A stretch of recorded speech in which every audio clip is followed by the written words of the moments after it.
جديد للظلام. Mad dog of the Middle East.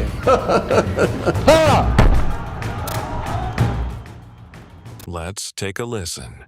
After 40 years, the leader of Libya, Muammar Gaddafi, this is Muammar Gaddafi, brother leader, king of kings, guide of the revolution of the great socialist people's Libyan Arab Jamahiriya. He's a man of many titles.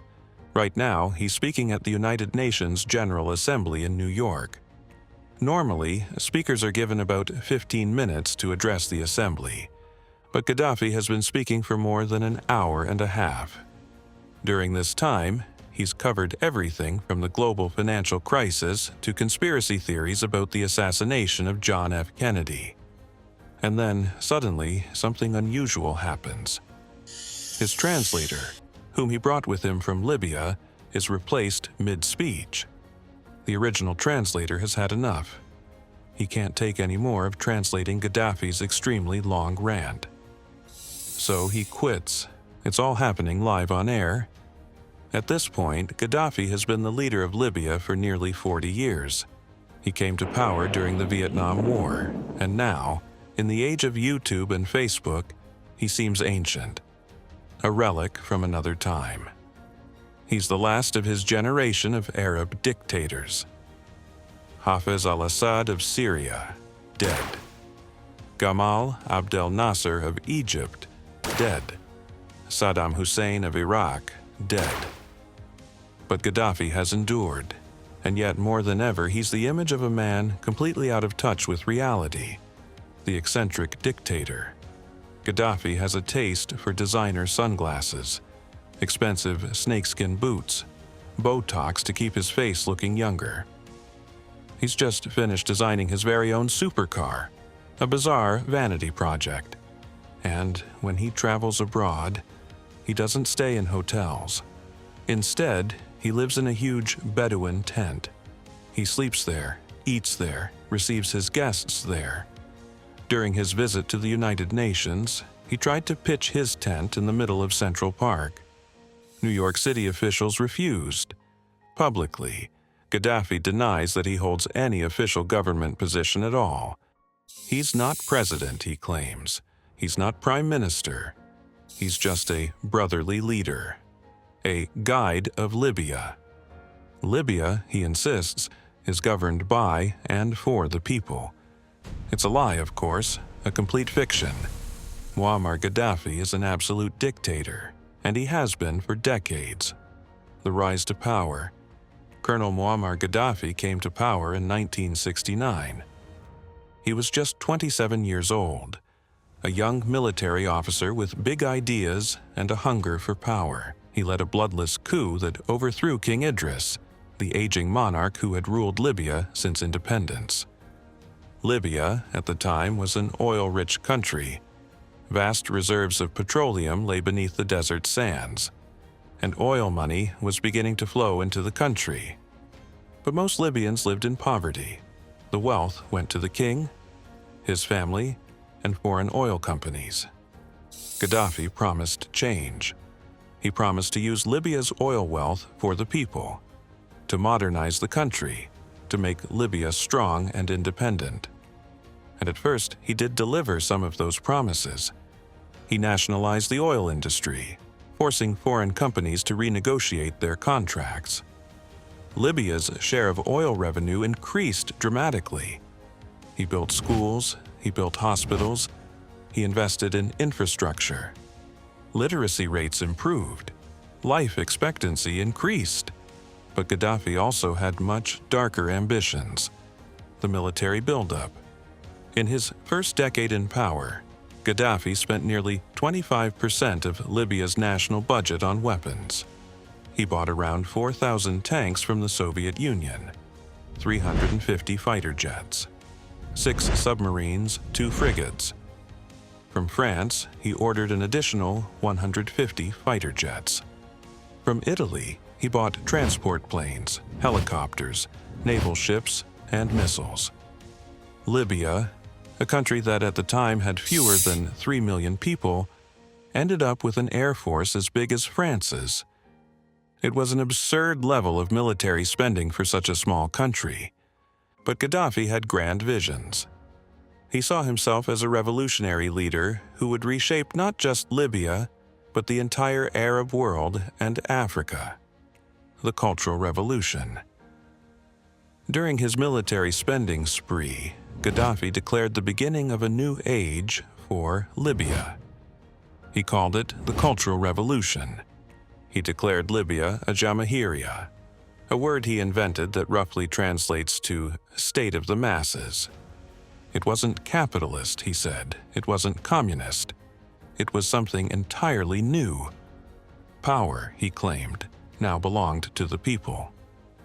He outlined his philosophy in a manifesto called the Green Book, named after the color green, which in Islam represents prosperity, life, and paradise.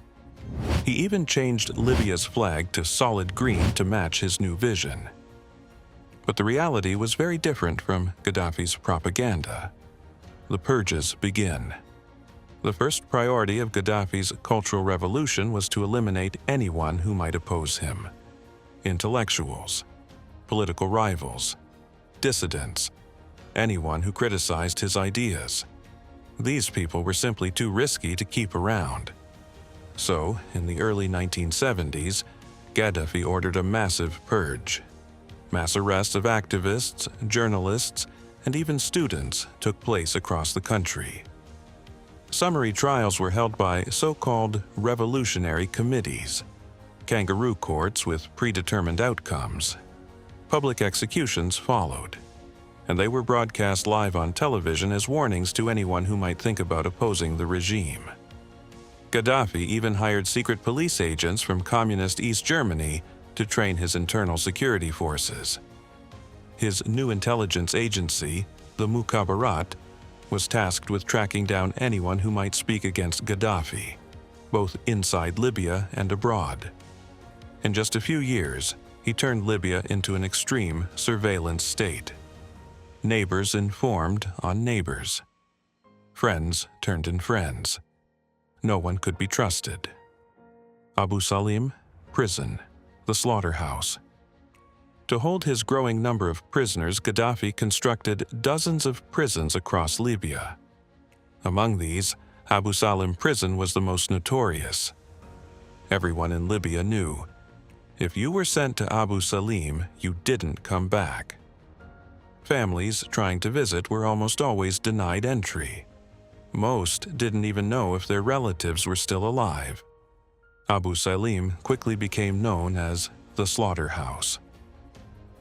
Later, in 1996, one of the worst massacres in Libyan history would occur there.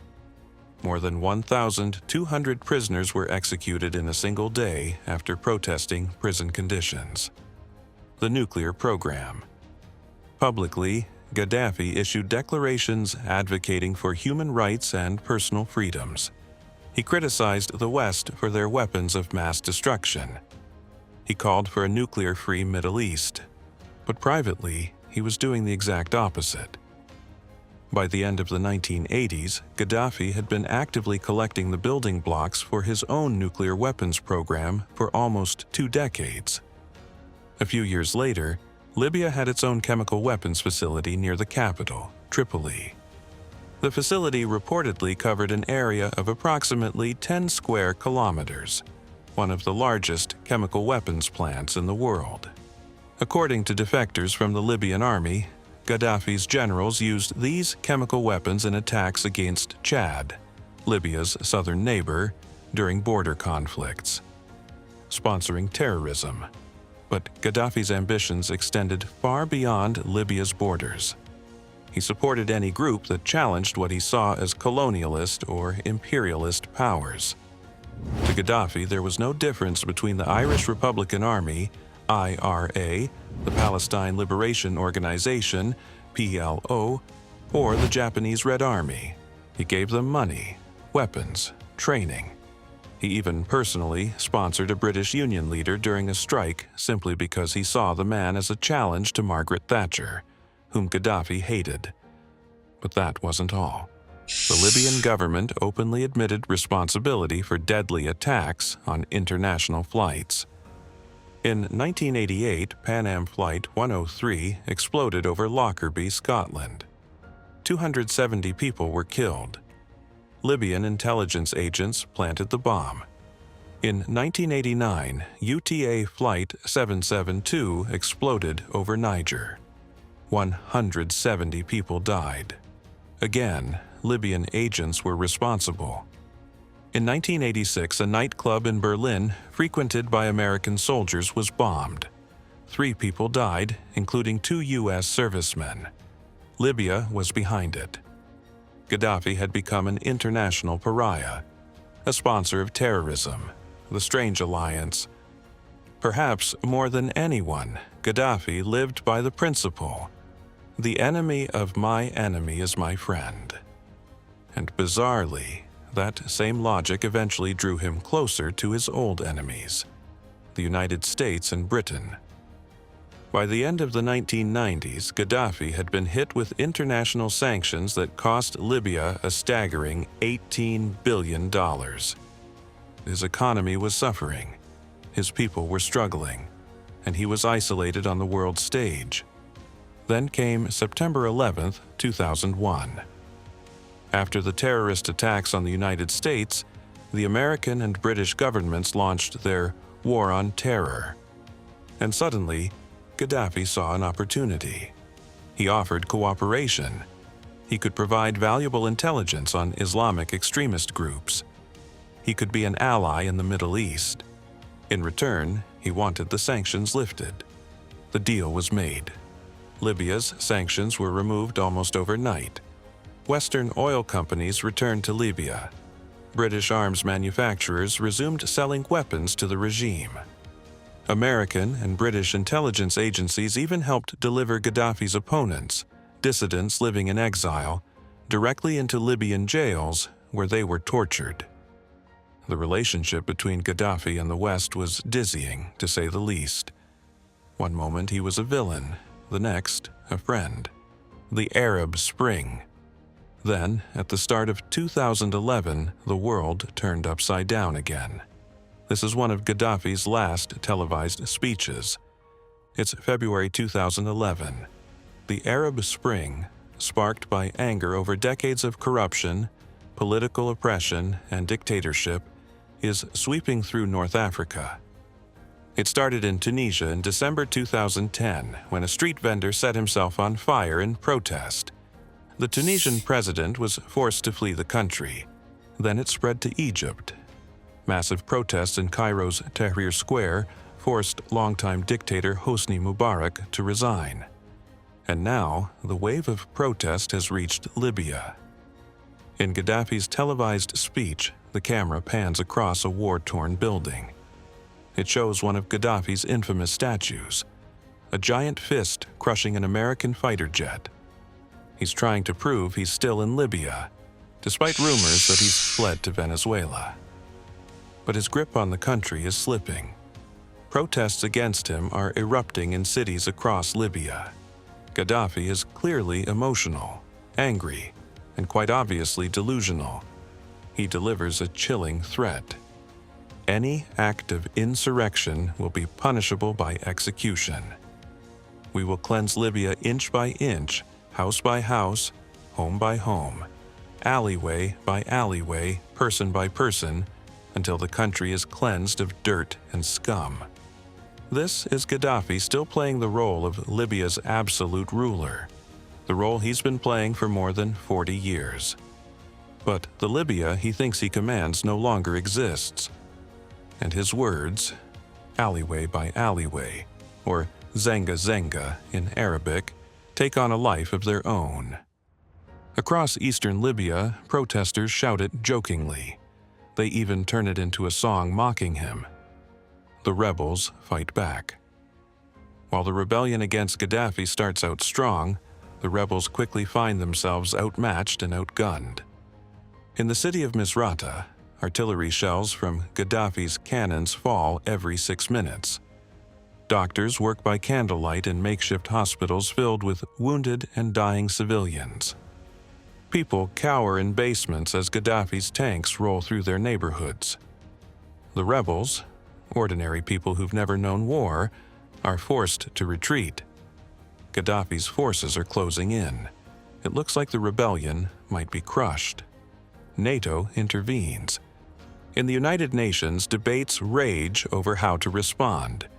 China, Germany, India, and Russia express concerns about sovereignty and the risks of foreign intervention. They worry about setting a precedent, about violating Libya's independence. On the other hand, the United States, backed by France, the United Kingdom, and a coalition of Western and Arab nations, argues that intervention is necessary to prevent a massacre. They point to Gaddafi's threats, to the civilians being shelled in their homes. It's a complicated political situation, competing interests, difficult alliances. As a result, the United Nations is slow to react. But finally, in mid-March 2011, the UN Security Council authorizes international intervention under the principle of responsibility to protect. Within days, NATO airstrikes begin hitting Gaddafi's forces. They target airfields, armored columns, supply lines, command centers. Gaddafi's military advantage begins to unravel. Behind the scenes, British MI6 agents and French intelligence operatives work directly with the rebels, providing critical intelligence on Gaddafi's troop movements. NATO's overwhelming air power dismantles Gaddafi's military piece by piece, and by August 2011, the rebels finally capture Tripoli, the capital. The final days. Gaddafi, who had been hiding in Tripoli, is forced to flee to Sirte, his hometown on the Mediterranean coast. He moves from villa to villa, with the last of his fighters and advisors still loyal to him. Reports suggest he's becoming increasingly detached from reality. He's convinced the Libyan people still love him, that they'll rally to his side. But by October, the end is near. Sirte has been reduced to rubble by NATO airstrikes and weeks of fierce fighting. There are few places left to hide. Gaddafi's son, Mutassim, organizes a heavily armored convoy, dozens of vehicles carrying around 200 armed fighters. Their plan is to break out and reach the desert, where Gaddafi wants to make his last stand. But almost as soon as they hit the road, a NATO missile strikes the front of the convoy. Gaddafi, along with Mutassim, a small group of bodyguards, and his defense minister, abandons the vehicles and flees on foot. As they fight off approaching rebel fighters, they take shelter in a large drainage pipe near the road. They're completely surrounded now. Suddenly, a loud bang echoes from inside the pipe. Someone has thrown a grenade. Wounded and confused, Gaddafi emerges from the pipe. Rebel fighters rush toward him, guns firing. The former dictator, bloodied, disoriented, asks his captors, "What's wrong with you? What's happening?" These are his final recorded words. What happened next is unclear, but Gaddafi was killed shortly after his capture on October 20th, 2011. The aftermath. In Washington, President Barack Obama is among the first to celebrate the fall of Gaddafi's regime. He's quick to declare it a warning to other authoritarian leaders around the world. But the United States doesn't actually have any real plan for what to do with Libya after Gaddafi. Years later, Obama would candidly admit that the lack of planning for post-Gaddafi Libya was the worst mistake of his presidency. In London, Prime Minister David Cameron calls Gaddafi's death Libya's first step toward democracy.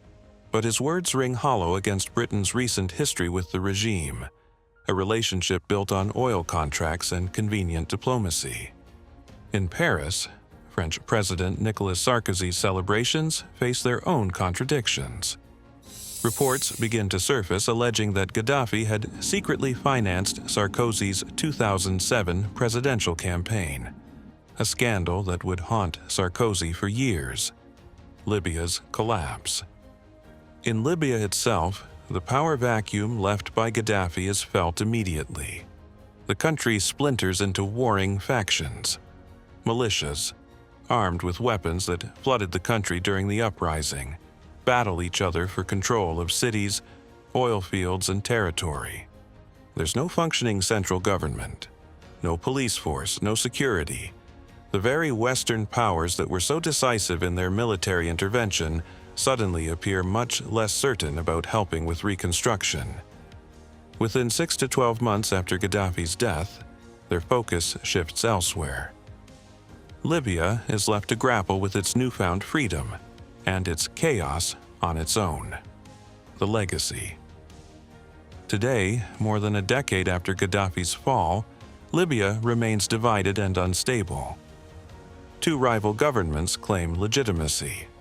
Militias still control large parts of the country. ISIS briefly established a foothold there. Hundreds of thousands of people have been displaced. The economy has collapsed. Basic services barely function. It's become a warning about the dangers of military intervention without a plan for what comes after. The story of Muammar Gaddafi is the story of a dictator who ruled through fear, violence, and bizarre theatrics for more than 4 decades. He suppressed his people. He sponsored terrorism. He tortured dissidents. But when his people finally rose up against him, the international community intervened without thinking through the consequences, and Libya is still paying the price.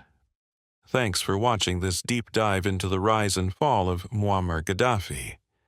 If you found this exploration of one of history's most eccentric and brutal dictators compelling, please take a moment to subscribe.